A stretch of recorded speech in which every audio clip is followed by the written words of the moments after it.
Tapi ada lagi yang lebih bodoh. Siapa?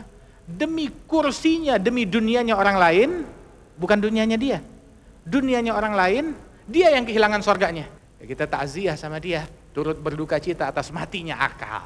Ya Allah, ya Rahman, ya Allah, ya Rahim. Tahu siapa orang yang sial?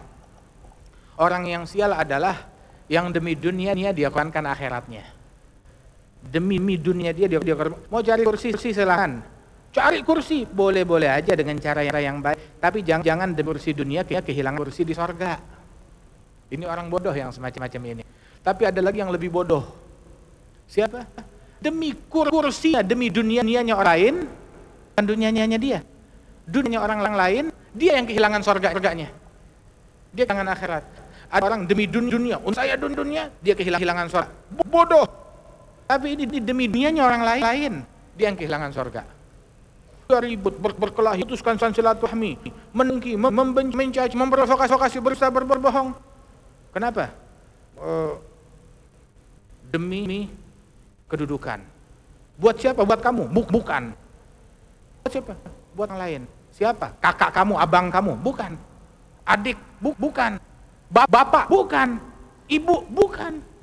Bukan. Sepupu? Bukan. Kenal sama kamu? Enggak. Kalau dia ngelihat kamu di jalan, dia bakal berhenti nyapa kamu? Tidak.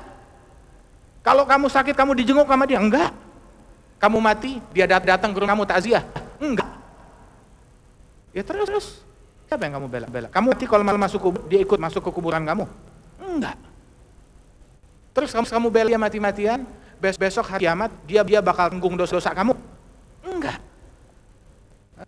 Ya sudah, orang kayak begini ya. Kita takziah sama dia. Turut duka cita atas matinya akal. Orang tersebut waliyadzubillah min dzalik. Nah karena itu alhamdulillah Allah Ta'ala berikan kepercayaan. Ya Rahman.